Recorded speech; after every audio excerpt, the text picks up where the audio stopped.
Thank you for introduction, and I really hope that this is the good opportunity to start our collaboration.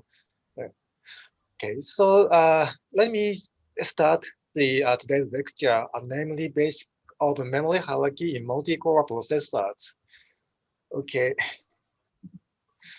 so this is the overview of this lecture course, and today, as I said before, I'll talk about the basic of memory hierarchy. And this topic includes reviewing memory hierarchy in multi-core and also a cache coherency. And this is, as I said, basic lecture, basic lectures level. So I would like to ask you several key points and decide the exact material or contents on this lecture. So discussion, uh, asking questions and discussion are the important parts of this today's lecture. And based on this today's lecture, next week I'll talk about our research activity, part of research activity related with ASCII multi-grain parallelizing compiler. And this is a parallelizing compiler started by Professor Kasahara. He is now vice president of our university. And he was also IEEE Computer Society president in 2018. And the main part of next week's topic is the polarization for non-coherence cache multi-core optimization by Oscar compiler. This is collaborative work with Dr. Bomar, Professor Kasahara, and myself. Okay. So before today's topic, let me introduce our university, Waseda University. By the way, how many students have you ever heard about Waseda University so far? Please raise your hand. No. Prof. Bagja Budiarjo. Oh.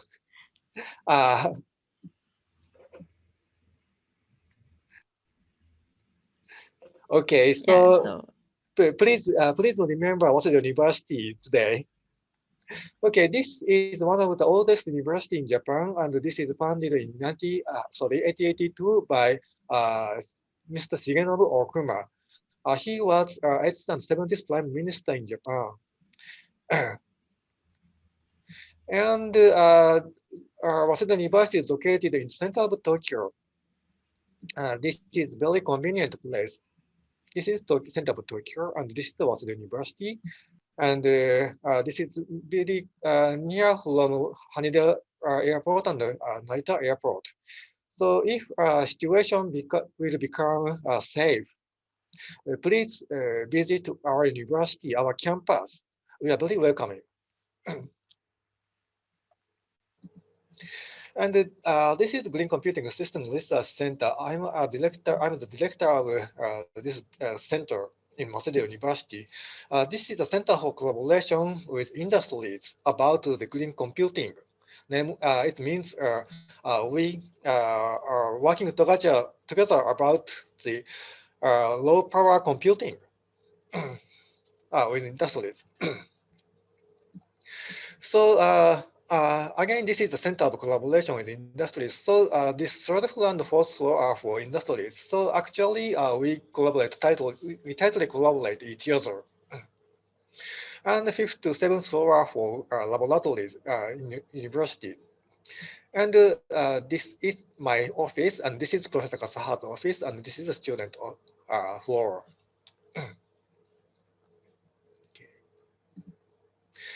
And let me introduce myself. I'm a professor working for Waseda University, and as Dr. Kimura introduced me, my research topics are multi-core architectures, parallelizing compilers, and computer systems. And recently, I interested in the emerging non-volatile memory system, namely For example, recently Intel offered obtain persistent memory, and this can change the computing, and this will open a new computing era. So how to utilize this is related with the fault-tolerant low-power computing. And also, I'm now interested in the secure computing.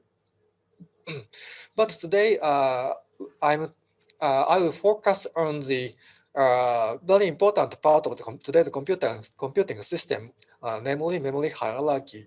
And I'll talk about the related topics about the Oscar compiler and utilizing memory hierarchy. So this is my today and the next week's topic. Okay. And if you have any questions, please type it in chat, or of course, please turn on mic.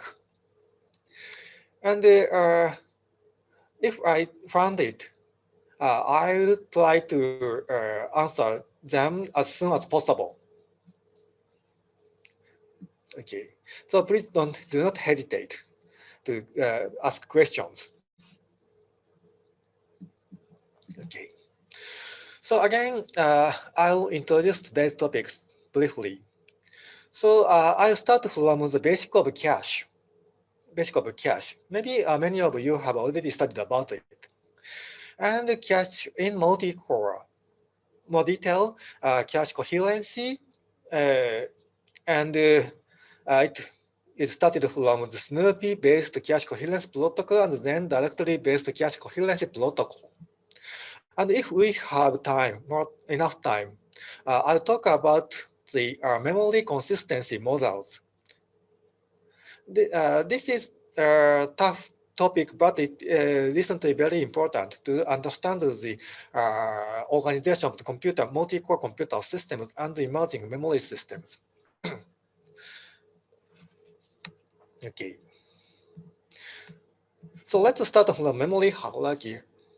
So have you ever heard about the memory hierarchy? Please please raise your hand if you have already studied about the memory hierarchy, or you have already known about the memory hierarchy. How many students have already studied about it? No? They already You learned about already. the case hierarchy. Supposed to, yeah. How many students? Please raise your hand. Please raise your hand. Yeah, I can can give raise hand. Yes.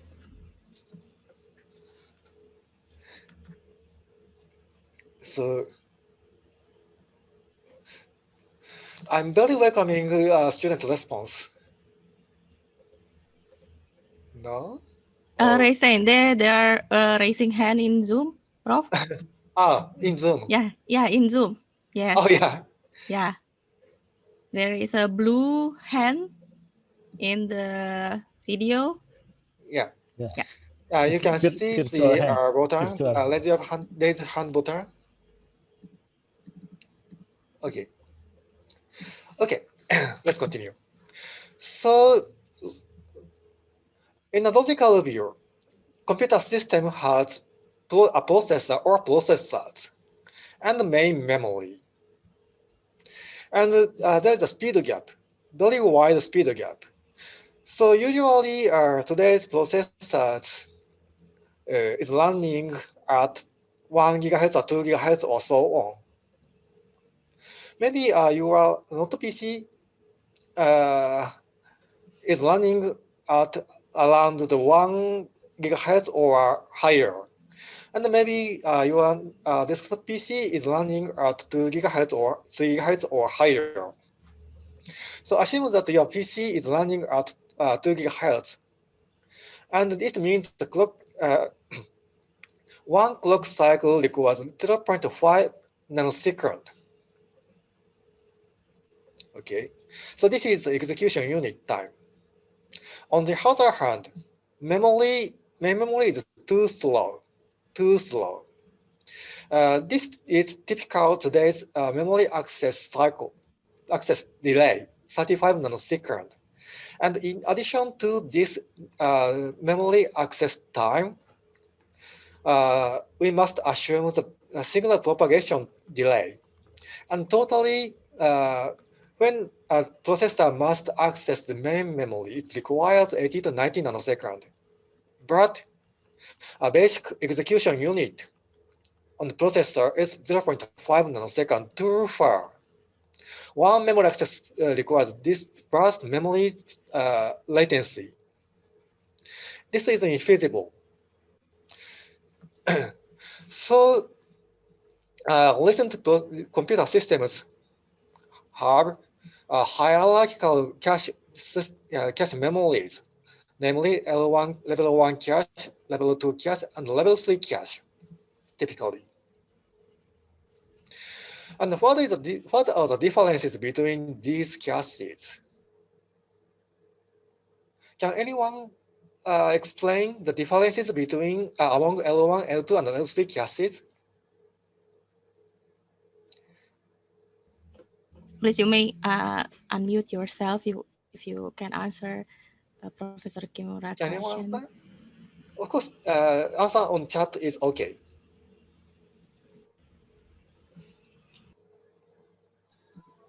Can I try to answer the question? Okay, of course, yes, please. The difference between L1, L2, and L3 is the distance to the processor, if I'm not mistaken, and also the size as well. Oh, excellent, excellent. Size and distance or latency, access latency. And typically, smaller caches has higher speed.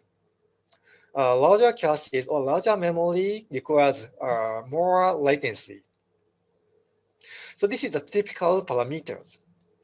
L1 cache typically has 32 kilobyte size, L2 to 56 kilobyte, and L3 cache, last level cache, has typically several megabyte. Okay, and the access latency. L1, in order to access L1 cache, it requires 1 nanosecond. It means it requires a few clock cycles from a processor. For the case of L2 cache, it requires 6 nanoseconds or so on. It means around 10 clock cycles to access to L2 cache. And for the L3 cache, it requires maybe typically 30 or 30 to 50 clock cycles. But we can have more data on lower caches. Smaller and faster, larger and slower. This is the typical rule of hardware. Larger, smaller, larger and smaller, slower and faster. So by combining these kind of different speed and different sizes of cache memories, we can obtain the best balanced computer systems.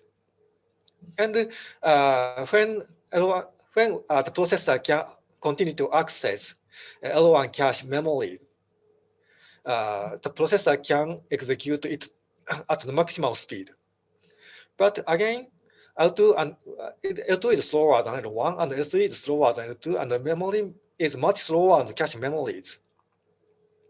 So once a processor cannot access L1, performance penalty is occurred. Okay, this is the important point.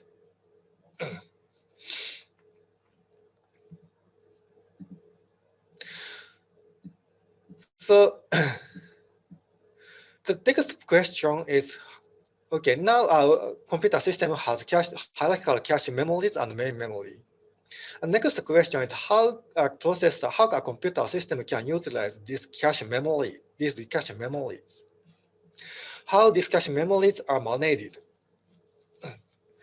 So in order to understand it, we must understand the cache line, which is a management unit in the cache. Typically, its cache line size is 64 byte. And it holds a copy of main memory, part of the main memory. So once a CPU tries to access the main memory, CPU asks whether the data is on the cache or not at a cache memory, cache line size unit. And if data is not in the cache, it means cache miss. System asks to access the data on the main memory, and the copy content or data in the main memory is copied to the cache memory, and the CPU tries to access it. At that time, of course, a system must access the main memory, and this requires several hundred clock cycles, and this requires a much latency. But once data is copied on the cache, from next time, CPU can access the cache memory. This is called as a hit. Once CPU hits the cache memory, CPU can smoothly access the data. Okay, hit or miss. And once cache miss is occurred, system access the main memory, and the data is copied to the cache memory. Okay, and again, this management unit is cache line. So once memory is accessed, for this case, 64-byte data is copied to cache memory, not only the target access itself. Okay. So by doing so, it means by introducing this cache line mechanism, we can enjoy the spatial data locality. Can anyone explain spatial data locality?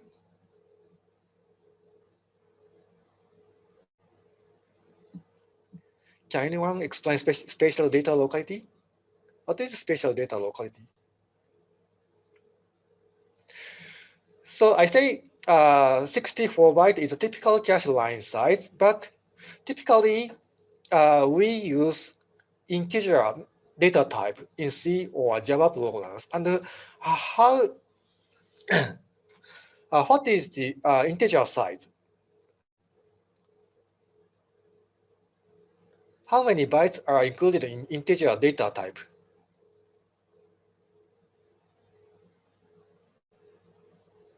How many bytes for integer data?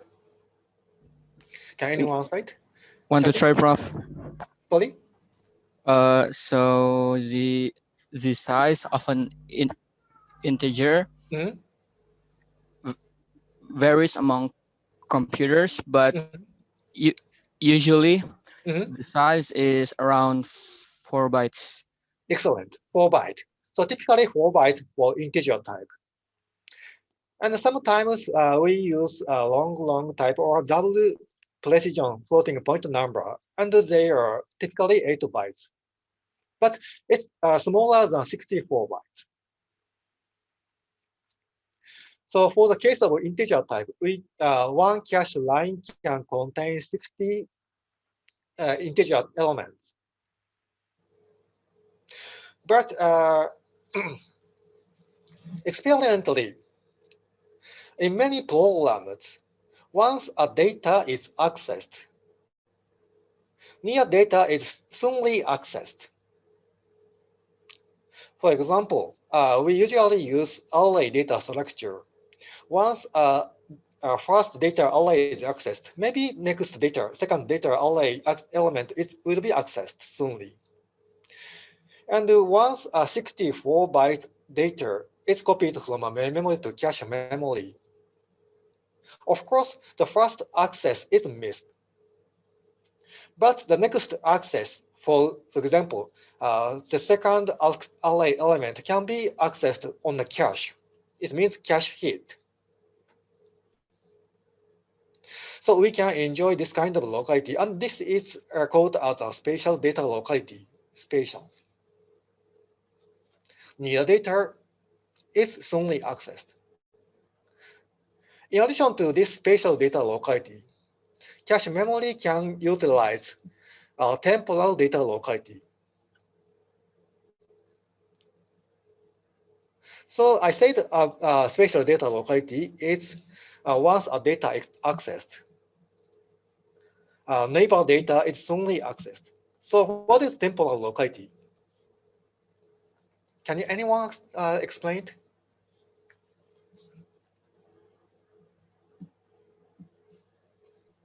I want to try, Professor. Can I? Please. From my understanding, the spatial locality is the tendency of the processor to access the same set of memory location repetitively. Is that true over short period of time? Yeah, temporal locality, yes. Once the data is accessed, soonly its data will be accessed soonly. Okay, excellent. And of course, data is once copied to cache. CPU can enjoy access it. It means CPU can enjoy temporal locality when the cache is provided in the system. So in other words, as in this slide, cache memory can utilize both temporal and spatial data locality. And typically, many programs can have this kind of behavior. Once a data is accessed, this data is soonly accessed. Once the data is accessed, neighbor data is soonly accessed. And cache support those accesses. Okay.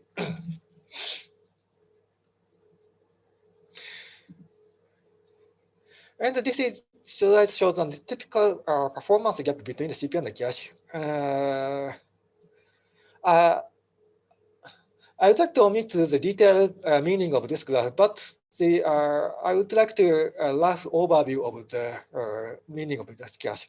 So the vertical bar shows the access latency, memory access latency, and the horizontal axis shows the memory access stride, or difficulty of cache accesses.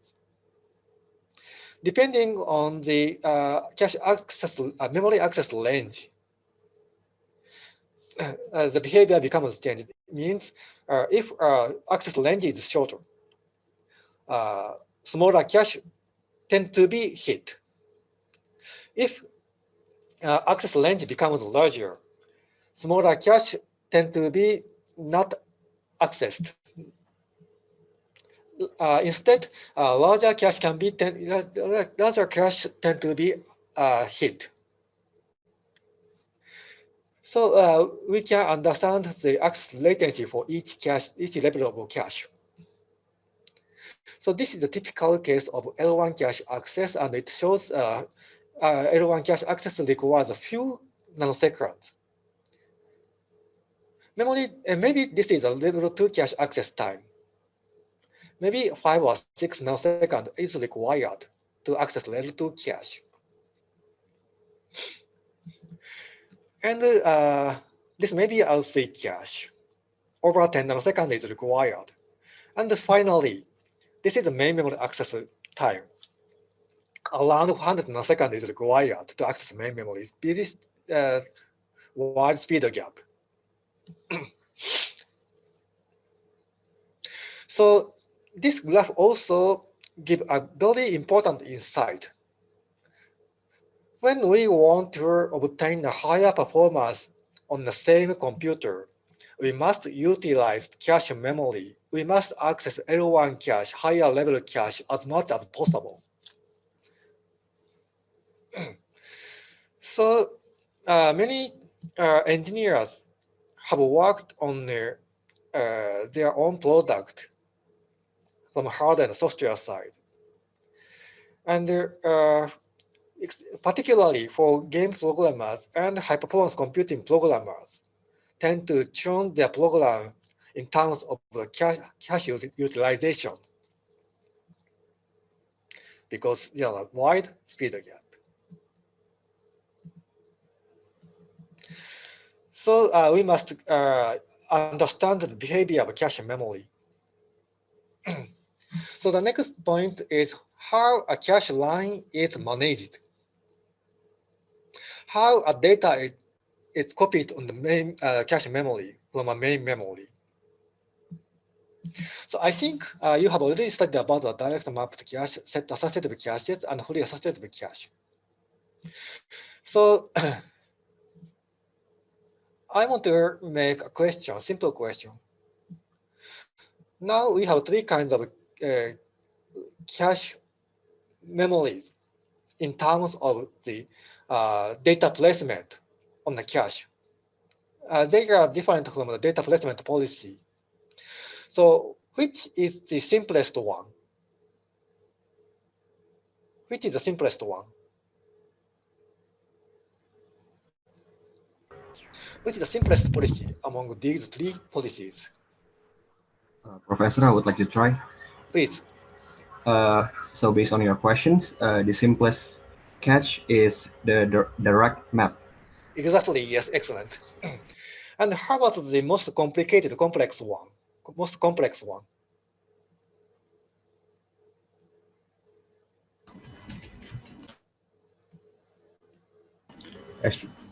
Excuse me, Professor, I would like to try. Please. I think the most complex one of the cache is the two-way set associative cache. Why? Because there are, sorry, I mean fully associative. Cause oh yeah, okay. Yeah. Okay. I mean fully associative. And why this is the most complex? Because when accessing the cache, because it is placed randomly, so the CPU will have a hard time to take the data from the fully associative cache. Exactly, excellent. So in other words, it means a fully associative cache has a flexibility more than direct mapped cache. It is fixed. It is flexible. So in terms of the cache utilization, fully associative is the the best one. But as in the previous discussion, this is the most complex. So there are some kind of trade-off between performance and complexity, or sorry, flexibility and what I say, utilization.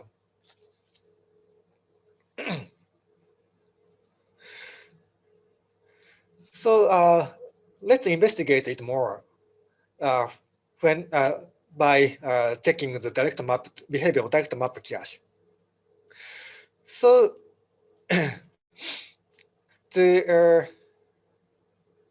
this cache is segmented at the cache line unit size. It means that this is the first cache line unit, second cache line unit, zeroth cache unit, cache line, first cache line, second cache line, third cache line, and so on. And the main memory can be also logically segmented at the cache line unit size, zeroth, first, second, third, and so on. And for the direct map cache, this is a fixed relationship. So there's memory line is placed on the zeroth direct map cache line, first to first, second to second, and wrap around 8 to 0, 9 to 1, 10 to 2. Similarly, 16 to 0, 17 to 1, and so on. So as in this slide, this line is placed on this line on the direct map cache. Also, this second line, 0, 1, 2, second line is also placed on the second line on the direct map cache. Now, if there are other free lines, direct map cache must have this second line for this second line in the main memory. No flexibility. So once cache is hit for this 10th line on the main memory, and after that, the program want to access the second line on the main memory, and this is of course a miss. And the system must have copied the data from main memory to cache. At that time, this old data is overwritten. 10th data is lost now. And again, the programmer want to access this data. But now this cache line has second line data on the main memory, not a 10th line. So again, the system must copy the data from this 10th line to second line. Before accessing the second line on the main memory, this cache actually has the 10th line in it, but it was once lost, and copy again. This is performance penalty loss. This is performance penalty. But for the case of fully associative cache, each line can hold any line on the main memory. So second line data on the main memory and 10th line data on the main memory can be located in the same cache by allocating different cache line. So in other words, fully associative can have flexibility and more utilization than direct map cache. It can keep line data on the main memory as much as possible if it has a free space. But as in the previous discussion, CPU must check all lines to access the data on the cache. It also causes some penalty, performance penalty on the system. On the other hand, the relationship between cache line and the memory line is fixed. So the CPU do not have to search around the cache lines. This is very small penalty loss. Very little small penalty loss. Very little performance loss. That's a trade-off.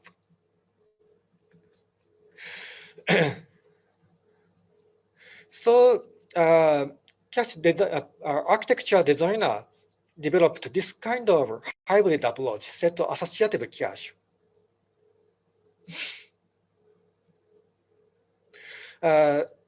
This cache is segmented at set unit size. Set consists of multiple lines. In this case, 2 lines are in a set. In this situation, we say this cache this organization as two-way set associative. And which line is located on a set is fixed for the case of two-way set associative cache. For example, this 10th line on the main memory is placed on the second set here. But within the set, there's a flexibility. In this case, if there are 2 free lines in one set, this line is placed either of them. Both are okay. And this is once occupied. And the second line want to be accessed. This is also placed on the set 2. And if there's a free line, this second line on the main memory, it can be copied to here. So second line and 10th line can be successfully placed on the same cache. And the CPU do not have to search for all cache lines, only searching for these 2 lines in the set. So this requires more latency than direct map cache, but much less latency than fully associative cache. So this can have both flexibility and design simplicity. So many processors have this kind of set associative cache. So do you know how many associativity in Intel cache, Intel L1 cache typically?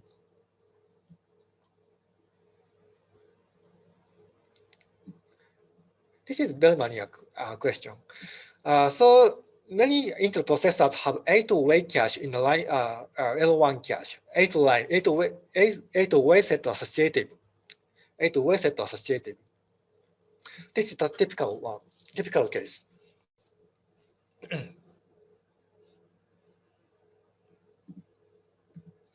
Okay. So I'll skip this slide because a little bit too detail. So let's investigate the cache organization more detail. How each policy can be implemented, can be designed on the actual design. So this is a block diagram of direct mapped cache. So cache memory consists of roughly 2 parts, tag array and data array. Maybe as you have already studied, data array keeps the data itself on the main memory. And the tag area keeps the housekeeping information for each line. So what is a tag? Can anyone answer it?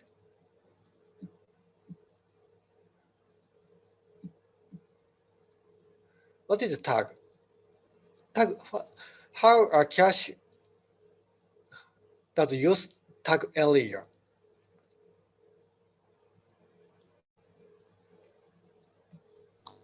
Maybe I want. Please. I'll try, sir. Tag is like some kind of address to the main memory. Mm-hmm. A part of address. Part of the address. Why? Why tag area is needed? So,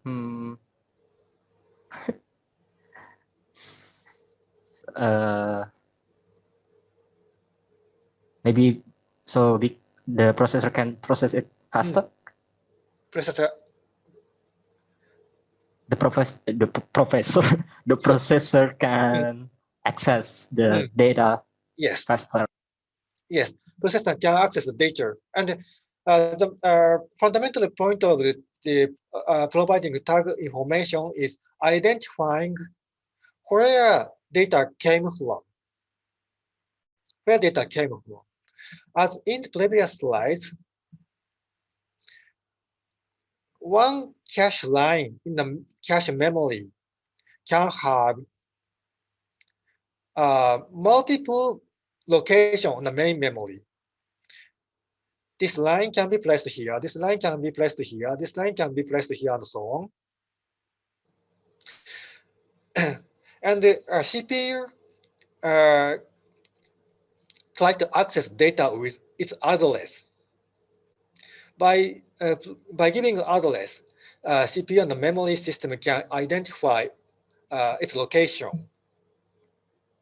And the cache has a copy of data from main memory. But the cache is much smaller than main memory. It's just a copy. It's just to have a copy of part of the main memory. It's important.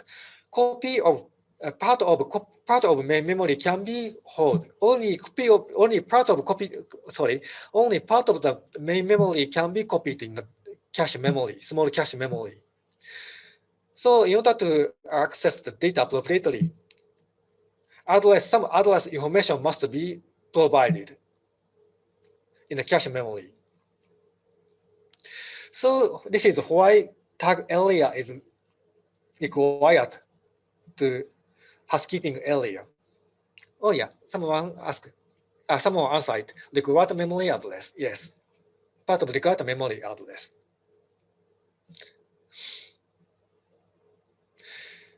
So related with this tag area, once CPU tries to access the memory, CPU give also an address as well, and this address is separated into 3 fields. One is tag, and the other two parts are index and offset.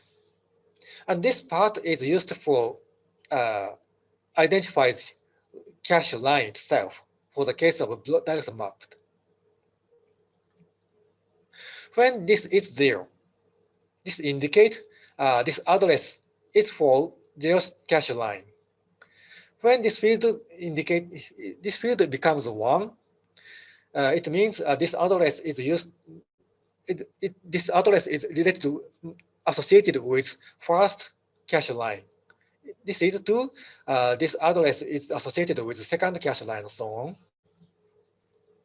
And offset is the offset in the cache line. As I said before, typically this is 64. The cache line has 64 bytes. So this indicates one of 64 byte data. Okay. So once address is given, this tag area is used to identify cache has data of this associated with this address.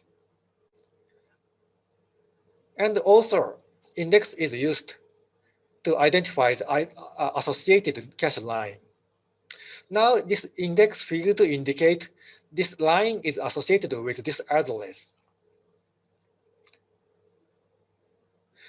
And in order to check whether the data is in the cache or not, this data information in the tag field is used.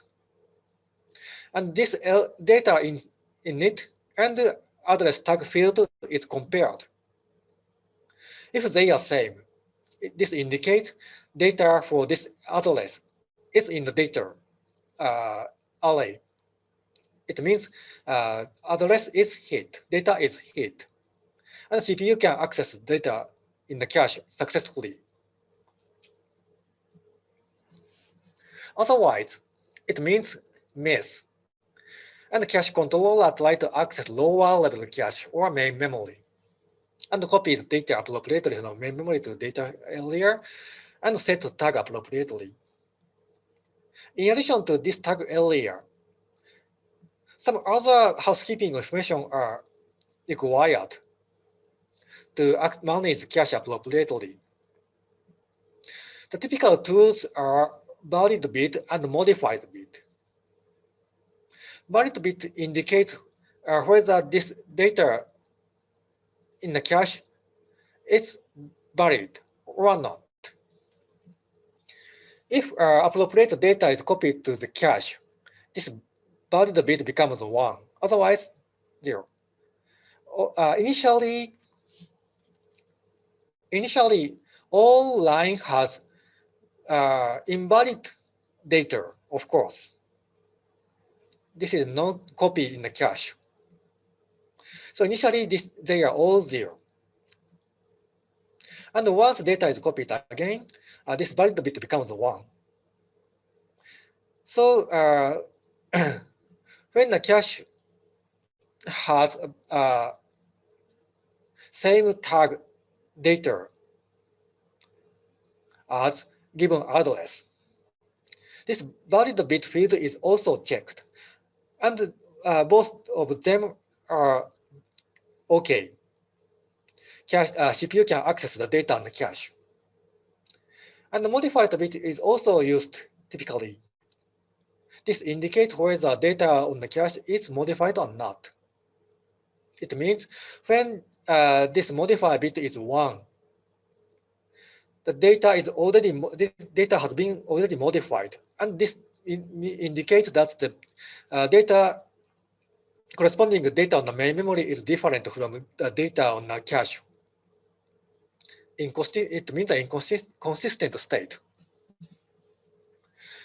In order to understand the cache coherency, these valid bit and the modified bit are also important.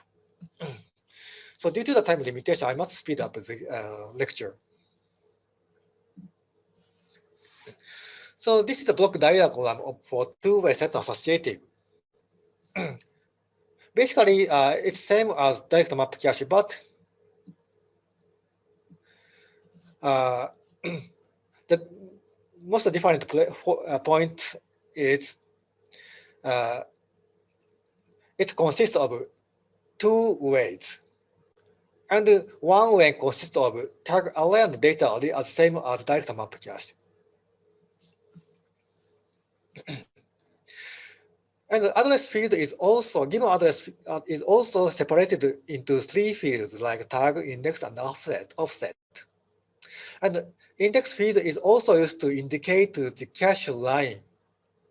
But in this case, not only one cache line, but also all cache lines for all weights. Okay. So typically, according to this index field, these 2 weights are accessed simultaneously. And as same as direct map cache, tag field is also checked and compared with given address tag field. And either of them may be matched. At that time, matched tag field indicates this line is hit. Otherwise, this is miss. Of course, both of them have no appropriate data tag field for this case. In this case, there's no data associated with this address on the cache. And this means perfectly miss. And the cache system must have a copy from main memory to data.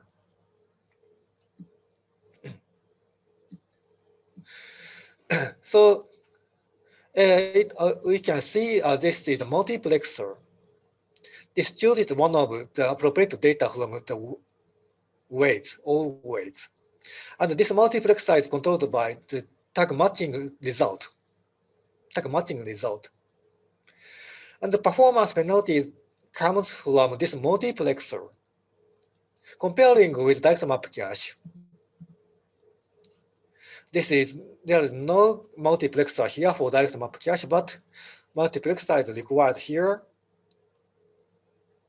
And this becomes the latency, additional latency for cache access. So comparing with direct map cache, this becomes the penalty, performance loss part. So how about the scalability? Intuitively, let's assume the 4-way set associative cache and 2-way set associative cache. Which is longer access latency? 2-way and 4-way, which is the longer access latency?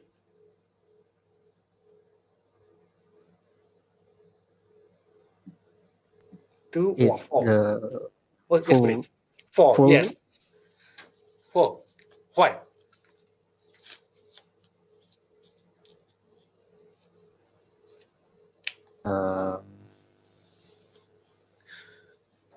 I don't really know, Professor. Okay. So how about the complexity of this multiplexer, which should be complex? For which should be more complex? It's the full one. Yes, 4. Control signal must be prepared, comparing with smaller ways associativity. So larger associative cache must have larger multiplexers. Larger circuit requires a larger latency. So this is this poses a limitation of scalability of associative cache. So there is also a trade-off between the associativity and the performance or hardware complexity. But typically, even for the embedded processors, have 4-way set associative cache, and as I said before, Intel processors have typically 8-way set associative, sometimes 16 set-way associative or so on. This can be chosen according to their performance investigation, of course. And finally, I'd like to briefly explain the free associative cache. As I investigated before, all data on the main memory can be placed any cache line. It means when a cache is accessed, all tag fields must be checked. So typically, for the case of fully associative cache, all tag area has its own comparator in addition to ordinary RAM area. RAM and comparator hardware logic. It also requires much hardware size and much power consumption. So for the case of large cache memory, it's infeasible. Of course, some kind of special purpose processors can have this kind of associative cache. But it depends on the behavior of, or characteristics of the target application. Anyway, this has the most flexible organization, but most expensive hardware and most expensive power consumption. Trade-off. Always we must think about trade-off.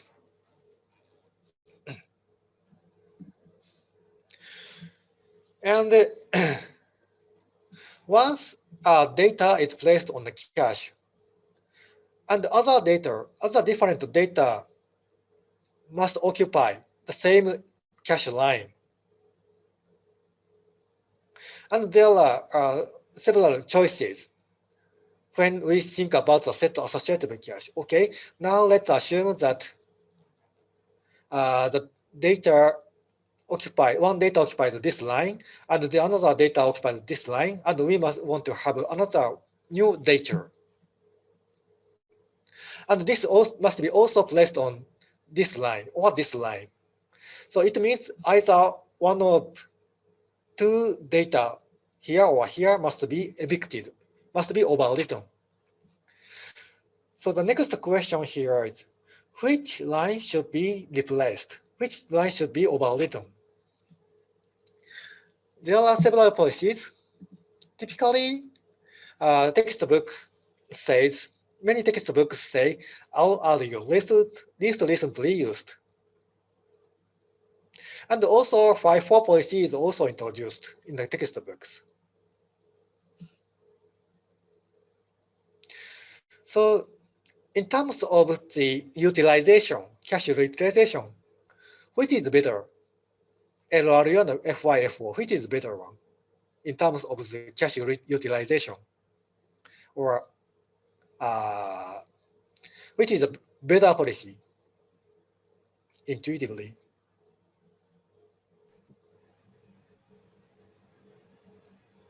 I can answer, Prof. Please. I think FIFO, because it is simple to replace an oldest memory and simple for control the logic. I think it's Prof. Simple is okay. Simple is okay. So what is the okay? So the next question here is what are the advantages and disadvantages of LRU? Especially, what is the advantage of LRU? LRU is when it is for the complex and more bigger memory to replace it, Prof. I think it is. It can have more complex hardware than FIFO. Yes, excellent. This is true. But there are different policies, so each policy has its advantages and disadvantages. Sometimes, again, I always say to students, our responsibility is considering trade-off. This is engineering work, so we must think about trade-off always. And again, when one operation can be realized by different policies, there may be some trade-offs, advantages and disadvantages. And FIFO, as you said now, okay, this is simple hardware. Easy to understand. So simple hardware can obtain a better latency. In addition, on the other hand, how about the LRU's advantage? Can I try to answer, Professor? Please. Yeah, so the LRU is the least recently used. So the cache element that hasn't been used the longest time will be evicted or deleted. So the thing that it won't be needed soon. So Yes. it will be more efficient for the processor. Yeah, exactly. Excellent. So least recently used. In order to understand this policy, we should introduce one more term. Most recently used. Most recently used and least recently used are key terms to understand this policy. And again, cache memory enjoy both locality, temporal locality, and spatial locality. It means when the data is accessed, same data will be accessed soonly. So most recently accessed data will be accessed soonly, maybe. So it also means least recently accessed data maybe uh, less possibility to use soonly. So the cache should respect to use least cache memory should respect to hold the most recently used. And when a cache try to evict the data, least recently used data should be evicted, should be overwritten, should be replaced. But it will have a complicated hardware, and this is almost infeasible for when we want to have 4-way set assertive, 8-way set assertive, or so on. Anyway, let's think about the example here. This notation shows the cache lines. There in a set in one set. There was first, second, and third. And this is the most recently used side, and this is the least recently used side. So it means this line 0 in this set is the most recently used. And this line 3, third line, it's least recently used. And now this set is accessed. And the CPU requires the data on the line 2. Now the line 2 becomes the most recently used. 0 is the next recently used. 1 is the next recently used. And the 3 is still least recently used. Then line 1 is accessed. Of course, line 1 is the most recently used. Still 3 is least recently used. Now miss is occurred. And one of these lines must be replaced. And the LRU policy chooses this one, 3. This is an example of LRU policy. So how about the FIFO rule? This is also a most recently used side, and this is also a least recently side.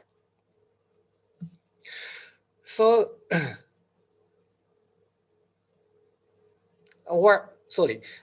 this is priority, replacement priority.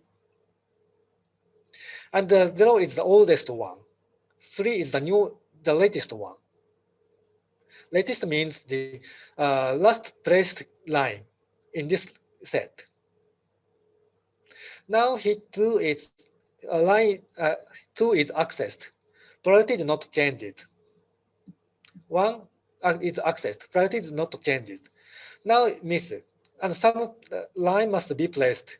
And 0 is the oldest one, and this is replaced. And 0 becomes the newest one. And this has the highest priority to keep in the cache. And next access is also miss. So then the oldest one is replaced, and this becomes the newest one. So eventually, this becomes the round-robin fashion. So for this is simple. Always, the oldest one will be replaced. Easy to understand, easy to implement in the hardware. But how can we implement LRU policy? In order to implement it, the hardware must keep the timeline when each line is accessed. And according to this timeline management, least recently line is decided and replaced at the miss time. It means all cache lines must have some kind of timestamp counter. And according to it, cache controller must check this timestamp counter, and decide the replacement line. Two-way set accessibility is okay. Only either of two of one cache line is the oldest. This is easy to manage. How about the four?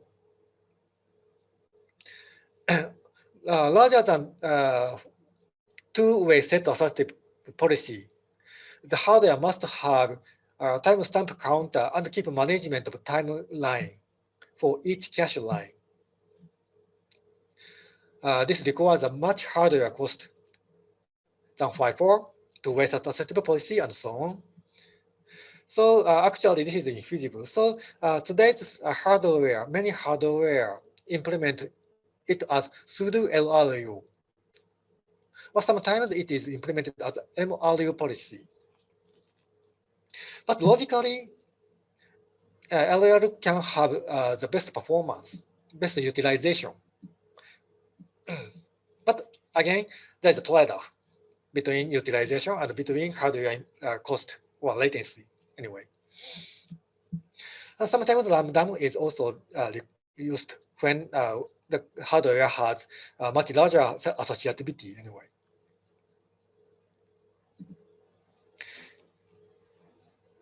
And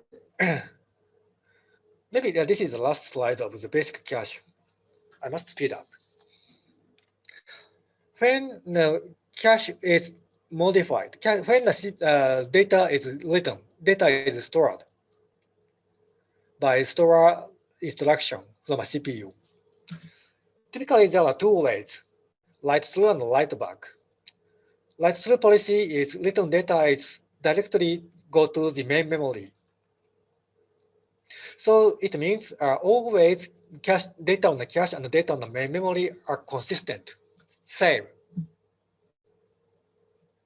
And it is easy to implement in hardware. But it also suffers from heavy bus traffic because every store instruction requires a write transaction to the main memory. So this requires a heavy memory traffic and resulting in performance loss. The important point of introducing cache memory is without accessing main memory, CPU can access faster memory by operating on the copy on the cache from a main memory. But write through requires every time write operation for the main memory, so cache cannot enjoy it. On the other hand, write back modifies the data only on the cache, not on the lower level cache or main memory. So store operation can be closed at the cache level itself. Instead, system must manage the inconsistency between cache memory and the main memory. In order to manage it, modify bit is required. It indicates the data on the cache is modified, and this is inconsistent with main memory.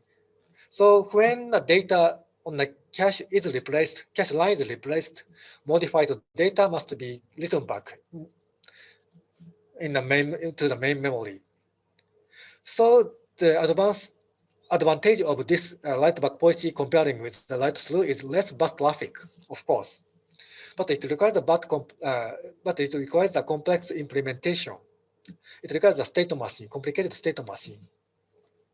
But many recent processors introduce write-back policy, and this write-back policy is important to understand the next cache coherency problem. Okay. So now many processors have multiple level caches, like level 1 cache, level 2 cache, and sometimes level 3 cache.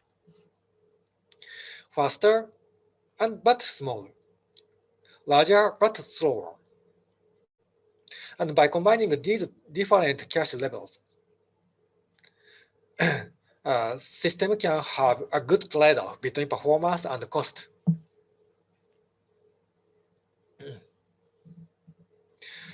So I would like to spend several minutes for this discussion, but due to time limitation, I must focus on only one topic. And I hope you to discuss other topics, other discussion points later by yourself. Okay. So, which is the okay? Okay. Let's think about the first one. How does the cache associativity affect the performance? So in abstract, I explained it as a flexibility of cache placement, data placement, and hardware complexity. And can anyone explain it with some use case or example?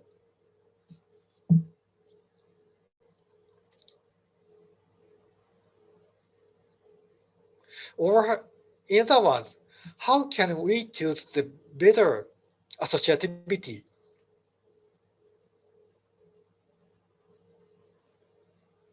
This first question can be replaced like this. How can we choose the appropriate associativity for the target computer system?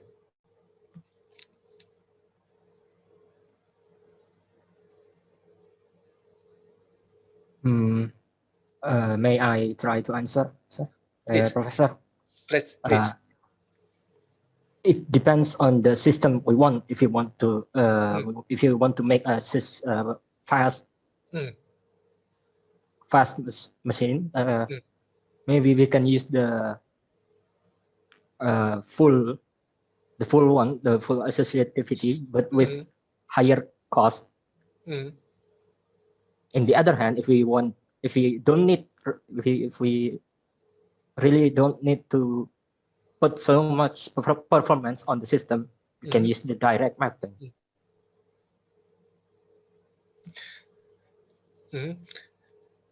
So is there any other opinion, or is there any other opinion?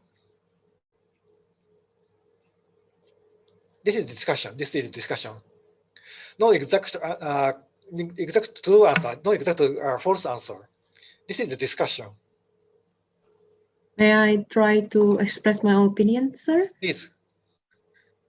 From my understanding, the cache associativity affect the performance. It is because, as you described it before, where direct map is, it's easier to implement, so it is faster to process. It's faster for the processor to process, while the fully associative is take a while because it doesn't really have the it doesn't really have the index associative. So the use of cache associative, it really affects the performance because as what you said before. So it is. I think it depends on what you want to achieve. Because in direct map you have a faster process period, but more, I don't know how to describe it, but I think it is less bit. Correct me if I'm wrong, but in fully associate, it is you have a longer time of processing, but it is more. You can insert more bits. I think it's from my understanding. Thank you. Okay, thank you very much. Thank you very much. So due to the time limitation, I would like to give some hint or, for example, okay, point of consideration. Of course, cost is important. Of course, flexibility is important, and which should be considered. We sometimes should think about the target program behavior. Okay. And also underlying hardware policy. So let me summarize briefly about for example, direct map cache, and this is less flexibility. It means when the data is accessed, it maybe causes more cache eviction, cache replacement sometimes. And if we can have a larger cache, this cache contention replacement may be mitigated. But again, larger cache has longer latency, but smaller cache causes more contention, cache length contentions. There may be a trade-off. And also, we can mitigate the cache penalty. We can keep the more flexibility when we introduce a fully associative cache. Two-way or four-way set associative. Two-way may be more flexible than direct map cache, and it mitigates the cache contention with small amount of latency. Four-way cache, it also have more flexibility than two-way set associative with additional latency. And more flexibility causes less replacement penalty. More flexibility causes more access latency. So there may be a balance point. Performance less by flexibility, performance less by latency. There may be a balance point depending on the underlying semiconductor technology, underlying target application behavior, and so on. So we do not have exact answer which is the best one, but many designers investigate the best balanced point by considering all of those factors: hardware complexity, flexibility, target applications, underlying semiconductor. Of course, if we have better and better semiconductor technology, maybe additional latency becomes shorter and shorter. So we can have more associativity or so on. They must be all considered. Okay. And historically, when we think about the associativity,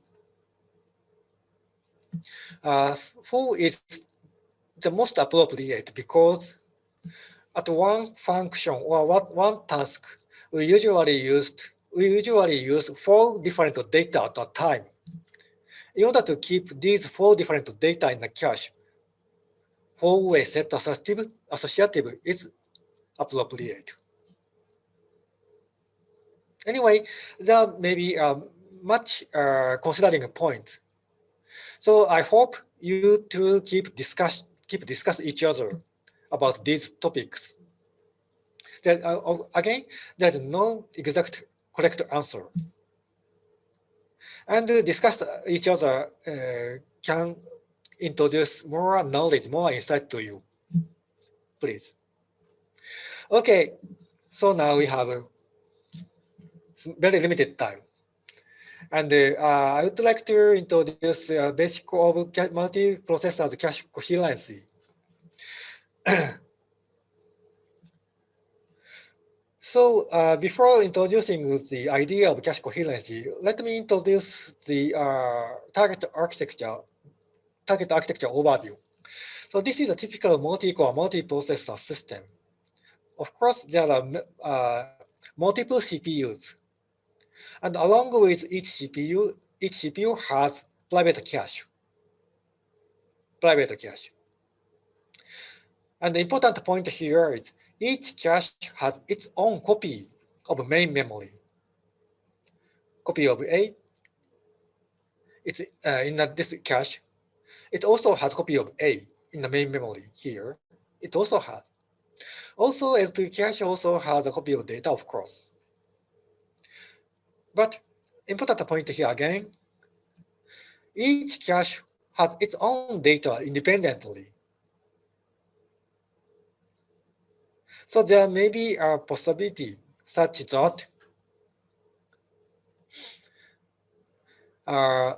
each cache has different version of same data because the CPU can modify the data here independent of these other caches. Okay, assume that this cache has data A. This cache also has data A, copy of data A, ordinary from main memory. But this CPU can modify data A here, and this CPU can also modify data A here differently.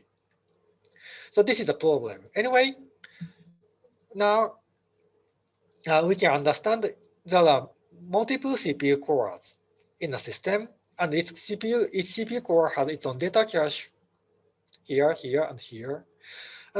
Typically, a recent multi-core processor has shared cache in front of the main memory, like here. This is called also as last level cache. And Intel processor or AMD processor has L3 cache as a last level cache, as shared cache. But the important point here is again, each cache has its own, each CPU has its own cache. And the problem here is, as I said now, each CPU can modify the data on its own cache independently. Okay, independently. And system has multiple different versions of data for same original data. Original data is A here. This cache has A prime. This cache can have A2 prime and so on. This is a problem. Why? They are originally same data, but they have different versions of data. Inconsistent. So which must be used in for other core. Okay, when this core want to have a data A, there's the original version of data A. This cache has a different version of data A, namely A prime. This also has one more different version of data A, A2 prime, A prime, A2 prime. Which data must be used by this cache, by this CPU?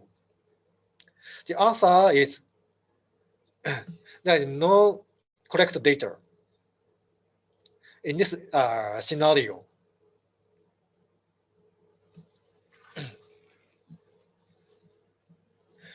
This is a totally one system. So the total one system must not allow multiple versions of data. When this has data A prime, this must not have different version of data A. But of course, each CPU wants to modify data according to the program, given program. So how can we solve this inconsistency? Okay, so now let's assume the timeline, memory access timeline. Okay, now initially, original data A is copied to this data and this cache and this cache. So initially, initially, they have same data, no different versions. And firstly, this CPU modifies the data A here. After that, this CPU try to modify data A here. So for the system point of view, which data must be used after that? This is firstly modified. This is secondary modified. Which must be used after that? May I, Professor? Please. It was the second. It will be the second one. Exactly, yes. Exactly, excellent.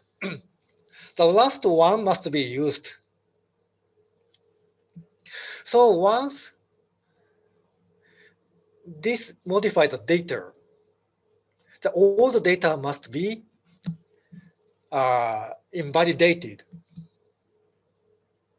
So this is our basic idea of cache coherency for multi-core and multi-processors.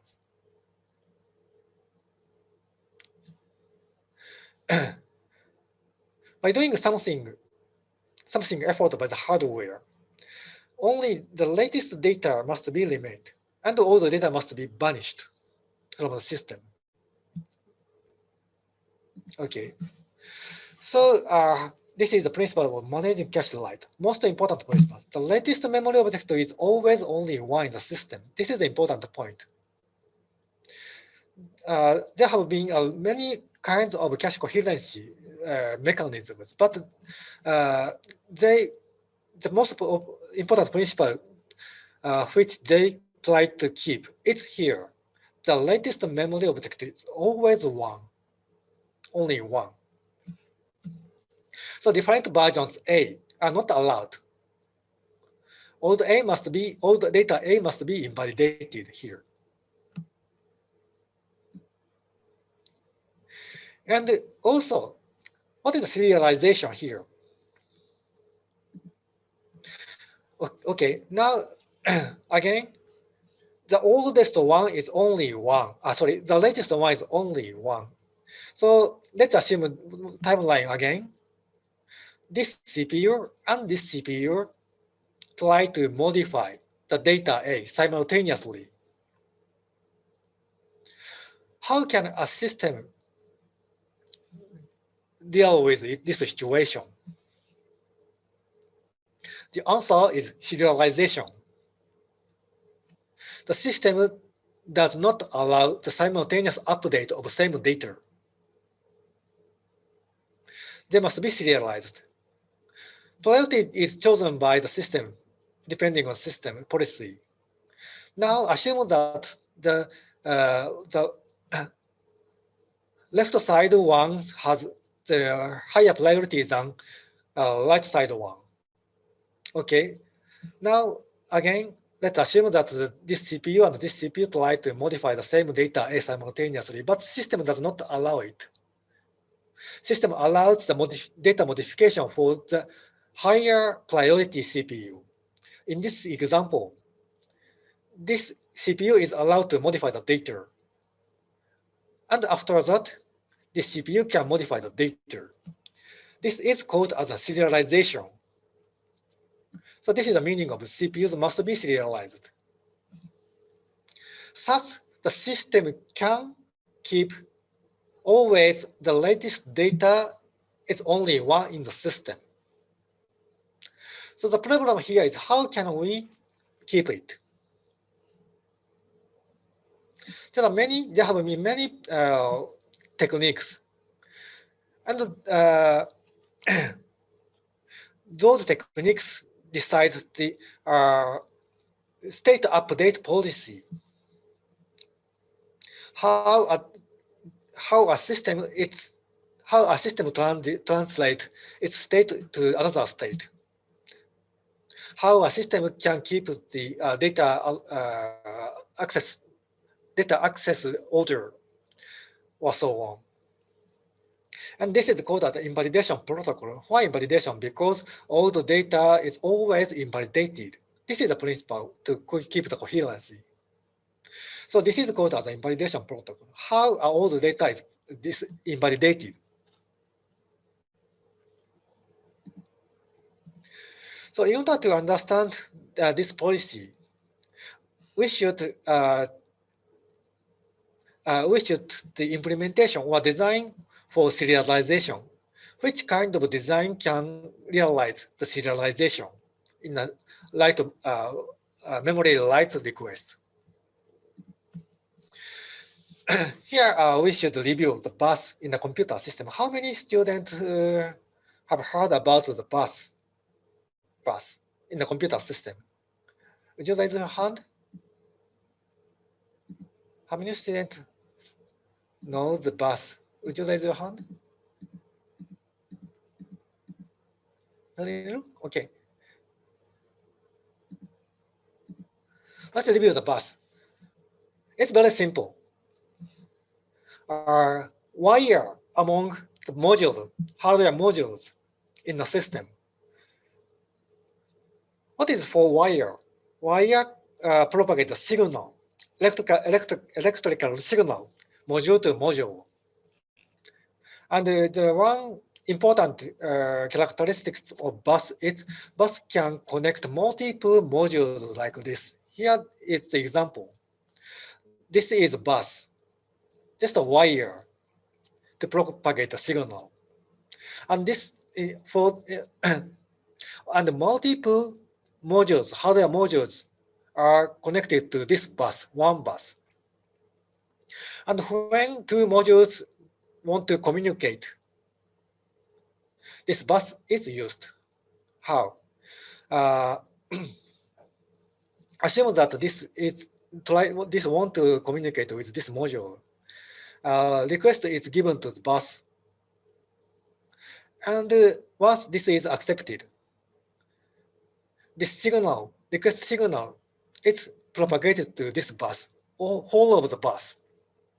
And target module can listen here, can listen this request. And according to this control signal, this module can receive the request signal and do something according to the request signal. Okay. The important point here is once a request signal is placed on the bus, all modules can listen it. And this request includes address. And address can identify the target module. So when all modules listen to request, it compares the requesting address and its own associated address. And when it matches, target address can start its task according to the propagated signal. Otherwise, other modules can ignore it because it's not for its module's task, because this is different address. Okay. So how about requesting simultaneously? This bus can process one signal at a time. no multiple signal cannot be, no multiple signal is allowed to process simultaneously. So system must choose one of requesting module. This is the example. In this example, this module try to propagate a signal, propagate a request simultaneously. But system, this bus only allow this request faster. So this module can place a request on the bus. And after processing this request, this waiting module can place a request on the bus. So naturally, multiple requests, simultaneous requests can be serialized by using this bus mechanism. It means by introducing bus system, this request serialization can be naturally processed, naturally realized. It means, okay, now multiple write requests is issued by multiple CPUs. Once these CPUs try to place a request to bus, and the bus arbitrate them, and only one cache can process one write request. Okay.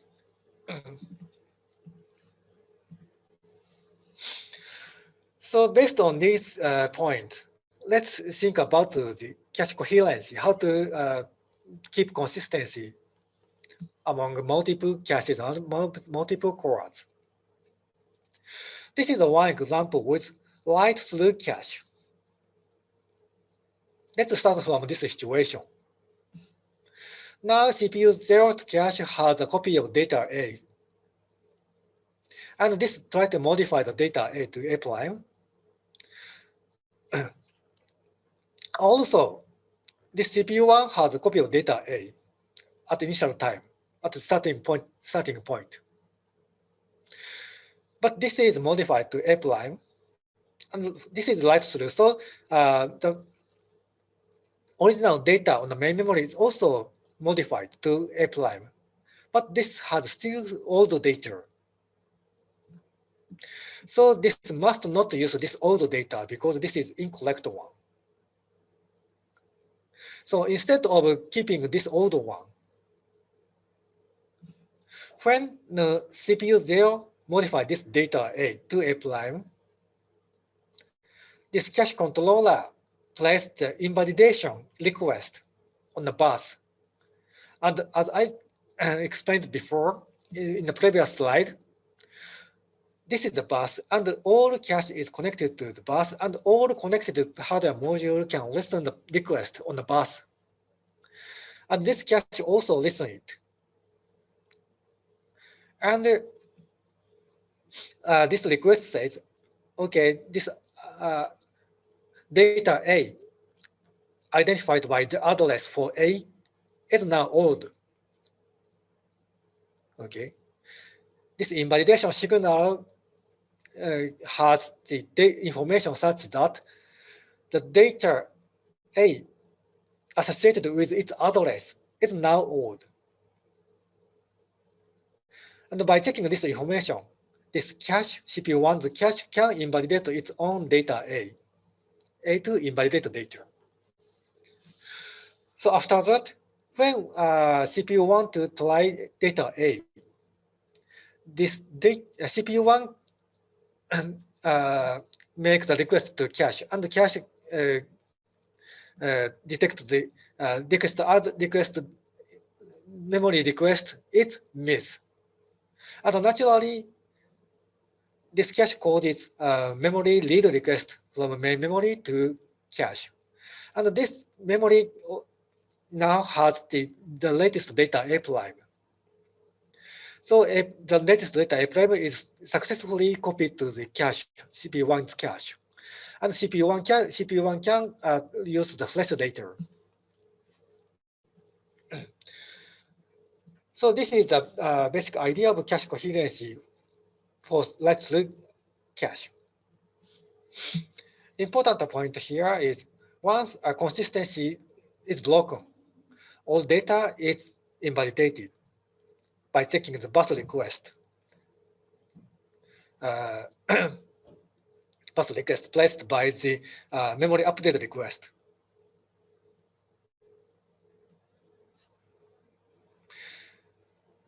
And the broadcast means this signal is propagated to all modules. Sending a request to all modules is called as broadcasting. And listening to the data, it's also called as snooping. So this is why this cache coherency protocol is Snoopy-based cache coherency, because all cache modules listen the request on the bus, or Snoop's bus request, or cache modules Snoop's bus request always. So how about the write back cache? Now, when the data is modified, this is the inconsistent status situation between updated cache and the main memory. This is okay because this is write back cache. But similarly to the write through case, this update request causes an invalidated request on the bus, and this according to this invalidated request, this cache invalidated its own data. A2 invalidated data. After that, when the CPU wants to use data A, of course this is miss access. And this miss access causes a memory request to the bus. Okay, this is not for directly for the main memory, but this miss read request is placed on the bus. This is also snooped by all cache. And all cache, again, snoop this request with its own address and requesting address. It means, of course, this is a miss request. So this miss request also includes the address, data address. And all cache check this address with associated cache lines tag information. If match, this cache detect, oh, someone requests my data. And this cache causes a write back request, write back operation to main memory. This A prime is written back to the main memory. After that, first misread request gets the latest, the fresh data A prime from the main memory. And this is copied to the cache, CPU1's cache. Thus, all data A prime can be consistent. After invalidation, the fresh data is written back to the main memory, and requesting cache read it to the cache, its own cache.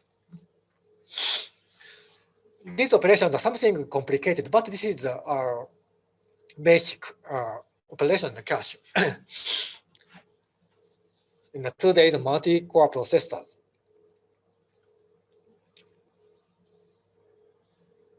Okay. Anyway, serialization, memory access, memory write serialization can be kept by introducing this bus mechanism. And according to this broadcasted invalidation request, all the data is always invalidated. All data is always invalidated successfully. Thus, we can keep the important principle. The latest memory object is always only one on the system. Okay. So the next question, let's go to the more detail on the cache coherency. How can we manage these cache operations? Sometimes CPU causes read request. Sometimes CPU causes write request. Sometimes they are hit. Sometimes they are miss. Sometimes write request causes invalidation request on the bus. And according to the broadcast request, there may be invalidation on the cache or so on. Many operations depending on the situation. We must summarize them appropriately to implement or to design the system appropriately. So let's assume these cases. When a CPU read A, if hit, CPU can read it on the cache. This is the best case. Hit and the CPU can read it from a cache. We don't have to think other operation anymore. How about miss case? CPU must read it from memory or lower cache. This may be okay. This is a typical case for cache system. How about writing A if hit?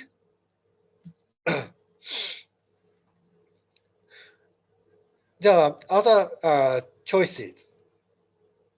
There are other situations. If hit data is clean, it is read, and this write request is the first one. Another cache may be the owner. Another cache may have its data. It means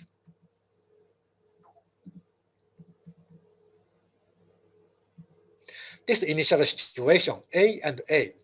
This A is called as a clean A. We can say this A is clean A. This is also clean A. It means, okay, CPU will try to modify this A, clean A. It indicates other cache memories may have clean A. This is a possibility. But this is this is a possible case. So when clean A is written, this invalidation request must be placed, must be broadcasted. This is one situation. Otherwise, if hit data is dirty, it means that this data has been already modified.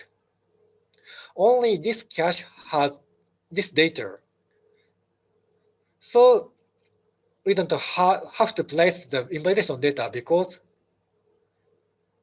A prime, no more other data in the cache. No other cache has same data. This is ensured by this dirty situation. So cache does not have to place the invalidation signal anymore. It's okay. And so on. Depending on the situation, next operation must be considered. So they must be summarized. And this summarization is a fundamental point of the cache coherency rule. So there have been many kind of cache coherency protocol, and they can be represented as the state machine diagram like this. This is the simplest one, MSI-based cache coherency protocol. And note that each cache line in the cache memory has its own state, starting from invalid. It means each cache line is different, independent state machine.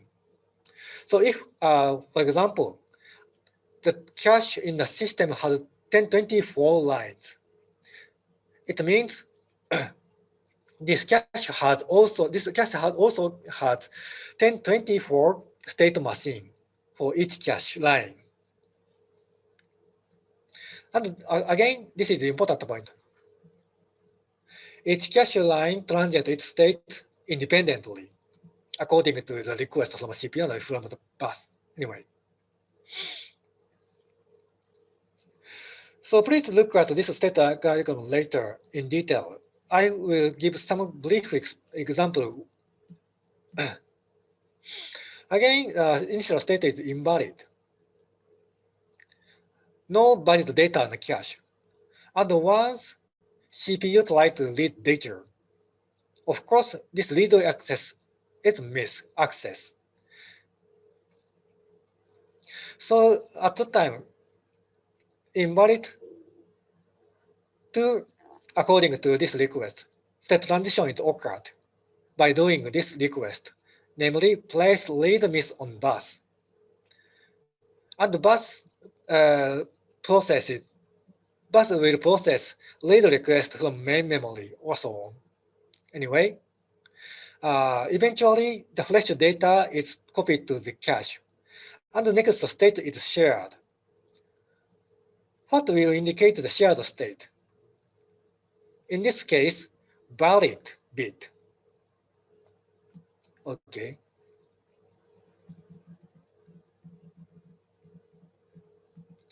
This bit, valid bit. Once a data is copied to the data, this valid bit becomes 1, and this indicates this line is now valid state.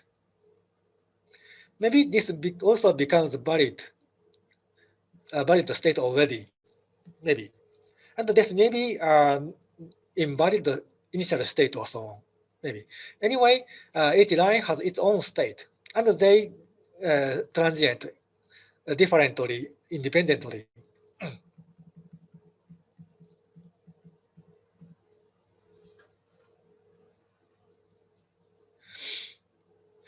And as long as the data access to this read access to this line, this keeps the valid status, valid state. On the other hand, when the initial state and the write request is occurred, of course, this is also a miss, cache miss. This is also causes cache miss. And at that time, the system also, cache also places a write miss on bus, write miss request on the bus. And this is processed appropriately. And finally, fresh data is copied on the cache line, and it is modified by requested data. And the next state for this case is also, of course, modified state. And this is indicated by the combination of valid bit and modified bit. Okay. And this also, we can see this is exclusive because the fresh data is only on this cache. No other cache has the same data. This is important to understand the cache coherence protocol. Anyway, okay, let's think about the next case. Now this is a shared state. It means that clean data is here. So let's think about the writing data here. According to these allows, okay, CPU write is appropriate. Okay, now shared to CPU write. Clean data is now modified. At that time, place invalidate on bus. As I explained before. Anyway, this is appropriately processed. And after that, this shared state is modified. Okay.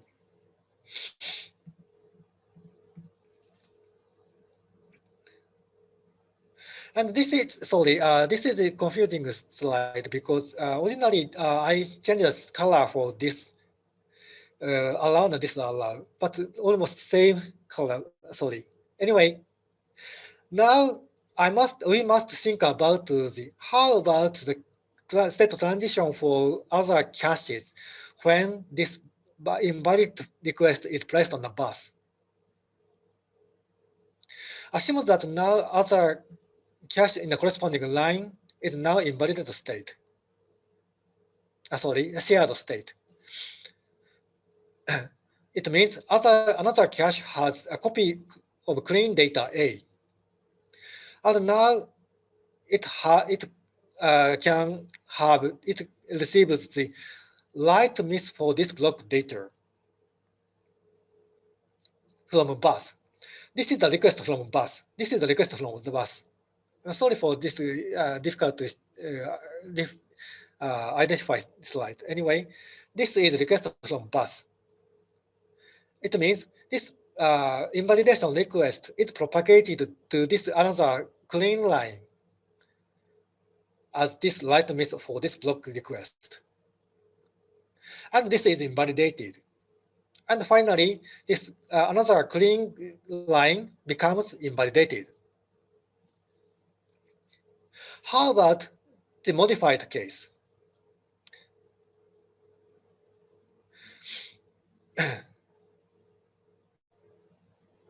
Now, another cache try to place read miss request on the bus.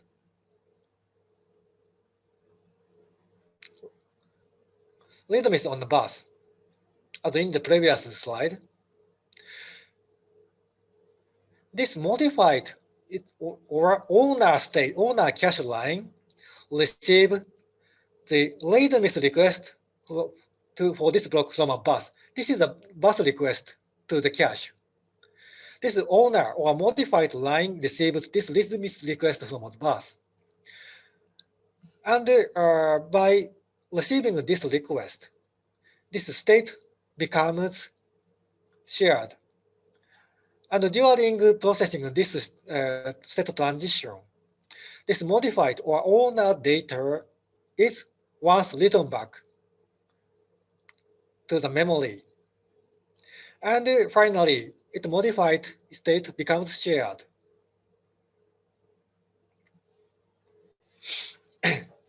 Okay.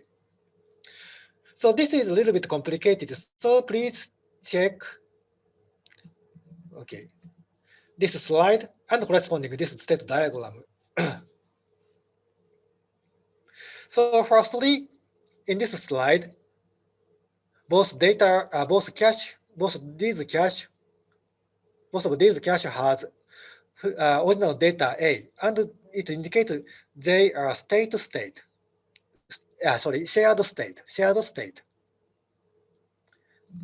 Once this CPU tries to modify this A, according to this state diagram, shared to CPU write place invalidated on bus here, and this is propagated, and this is also propagated to this cache.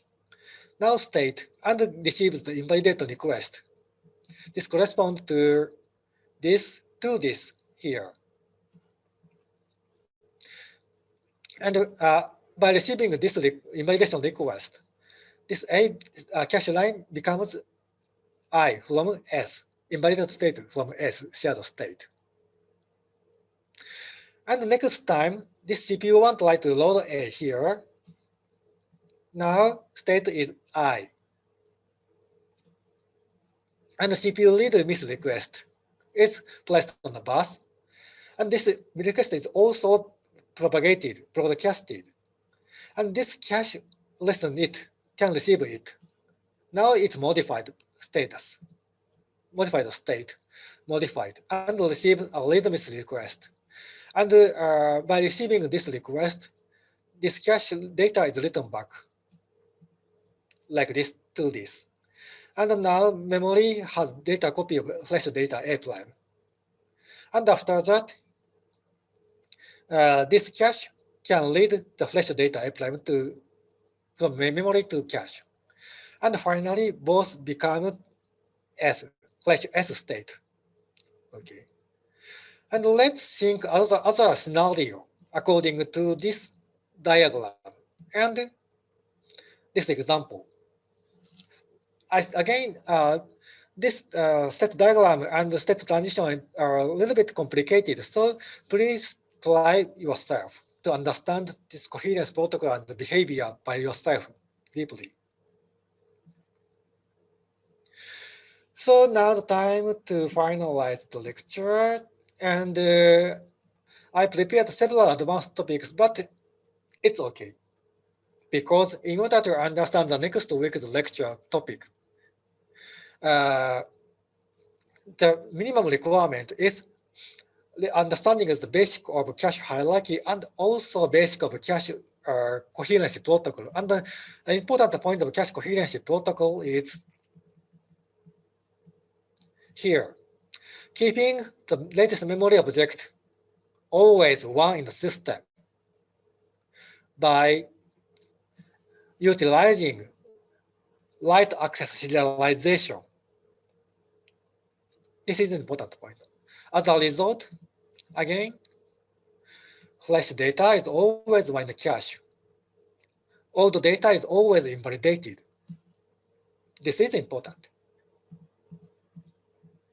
And one more important point to understand here to prepare the next week's topic, force sharing. What is force sharing?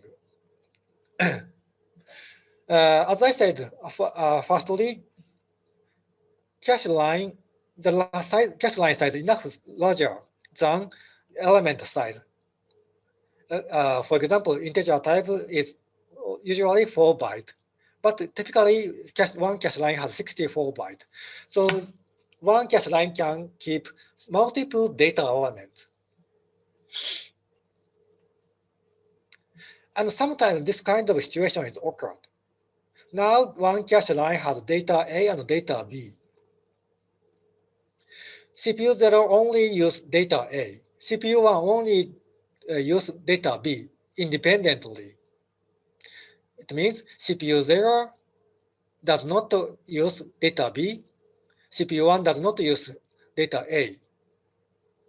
But these data are in the same cache line. And importantly, cache management is done by cache line unit.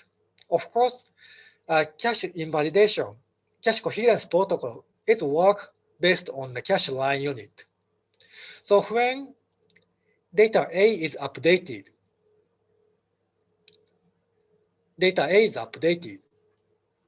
other cache line on the other cache cache lines on the other cache memories are also invalidated with other data in the same cache line. In this example, B is also invalidated as well as data A. Even CPU 0 does not use CPU B. Similarly, when CPU 1 tries to modify, update data B to B prime, data B and data A are all invalidated because they are in the same cache line. So now assume that this CPU 8 update A prime, and this is invalidated, and CPU 1 try to read data, try to access data B. It must copy the data B from memory to CPU 1 cache. This is very, very inefficient. So this will cause the performance loss. We will think about this situation carefully. So I'm sorry for over the exceed the time slot for this lecture, but I would like to final this lecture now. So I prepared some discussion point here, but please discuss by your side each other after this lecture. They may be useful to understand the cache coherency more detail. In order to understand this situation, you should think about the Messi protocol. Please check this slide and this slide. And if you have a question about Messi protocol or so on, please let me know. Maybe Dr. Latona will summarize your questions before the lecture time. Well, of course, you can ask questions at the next lecture time. But again, the most important point today's lecture is here. And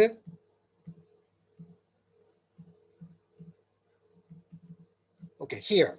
This is the most important slide. And this is they are example slides. So let me summarize that point. We reviewed the basic of cache memory. Cache consists of line, and each line has tag as housekeeping information. And there are several cache placement policy, namely associativity. We reviewed three kinds of associativity, like direct cache map, set associative, free associative cache, and write policy, namely write through and write back. And today, many systems utilize write back policy. And about the cache coherency, we just focus on the Snoopy-based cache coherency, because this is the basic of cache coherency. And again, one important point here is always one question data on the system. To keep so, multiple write requests must be serialized. To do so, for Snoop-based cache coherency, bus is introduced. Okay. So let's wrap up today's lecture. And do you have any question about today's lecture? And of course, you can ask questions about the other slides. Okay, thank you, Professor Kimura. Welcome. So we'd like to open the question and answer session, but maybe just for a few questions. Is there any question? Please unmute yourself. Excuse me, I would like to ask a question, Professor. Yes, please. So I think there were three memory replacement methods, which are LRU, FIFO, and random. Yes. So I want to ask that, and what are the examples of the usage of the random method, and why would that be beneficial more than the other two, which are LRU and FIFO? Thank you. Oh, this is a very good question. So random replacement policy is used usually for the large number of associativity or free associativity. When we think about the free associativity cache, for example, it has a lot of placement flexibility. And of course, recently used line should be replaced. But for example, assume that there are, for example, 1024 lines in a free associative cache. And what is the importance of 1023rd recently used line and 1024 recently used line? Maybe the performance impact is very little. So we don't have to distinguish these lower recently used lines. For these cases, maybe random is feasible solution. Instead of introducing expensive LRU policy and less expensive, but requires sometimes something hardware expensive, hardware cost over FIFO policy. Even FIFO policy should have some kind of housekeeping information in hardware, but random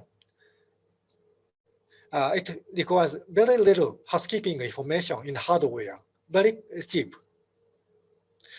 So again, in summary, when we have much associativity or free associative cache, random replacement policy is a feasible solution.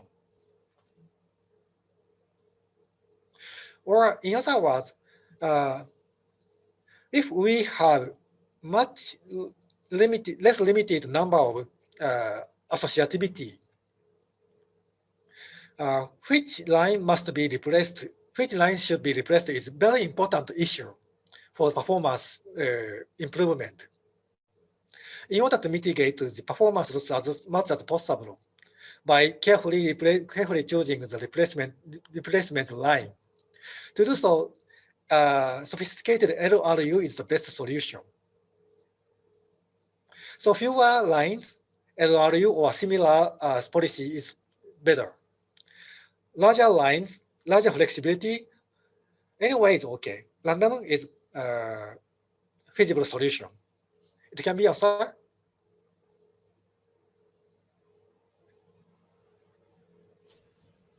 Is it okay? Yes, I think that answers my question. Thank you very much, Professor. Yeah, come.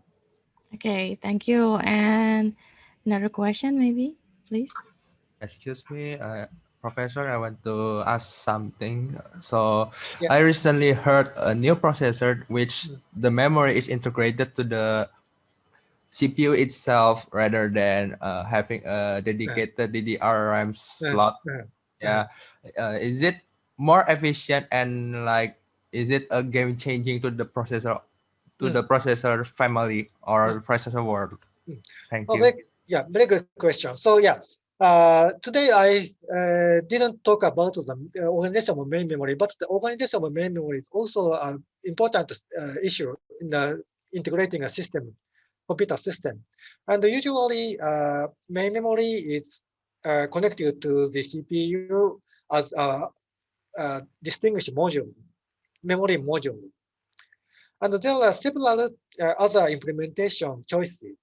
The one is totally integrated main memory into the same chip. And this is very expensive usually because roughly speaking, transistor for logic like LU and computer circuits and transistors for DRAM, main memory, are totally different. So integrating them requires much more effort than building different building CPU chip and memory chip differently. But of course, it can be opportunity to mitigate the memory access latency. And the second solution is chip itself is differently built, but tightly connected each other by, for example, introducing a special board. Assume that the one very tightly coupled board, one special board. In this board, both of CPU chip and memory chip are connected, and this can give us a much better, much shorter memory access latency than usual cases. And this is sometimes used for building a supercomputer. And have you ever heard about the Fugaku supercomputer developed in Japan? This Fugaku CPU is tightly connected with its main memory, like this solution. And this is because keeping the much more data transfer ability comparing with the ordinary computer systems. And in order to mitigate the hardware integration cost, sometimes CPU chip and memory chip are also integrated, for example, closely than usual. But this is not for the performance. This is the integration cost. For example, maybe many of you have already have a news about the Apple new Mac series. It introduces the Apple's own CPU chip instead of the typical Intel CPU. And this Apple M1 Silicon. And this Apple M1 Silicon integrates a memory chip like this solution due to the packaging cost. In order to mitigate the packaging cost, Apple chooses the integrating a CPU chip and memory chip on the same package. But this is not. This is for the packaging cost rather than the performance. There are many implementation choices, and depending on the integration cost and performance, designers choose the appropriate one. A very good question.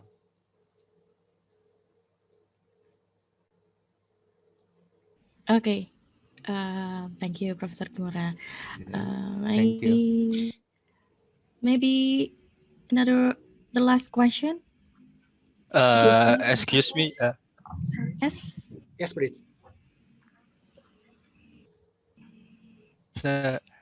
Who's the one first? Sorry. I'm sorry. Okay. Maybe you want to ask him or not? You first. I'm sorry. Okay. Okay. Good evening, Professor Kimura. Yeah. My name is Muhammad Dafaji Putra. I'm the second year student in computer engineering.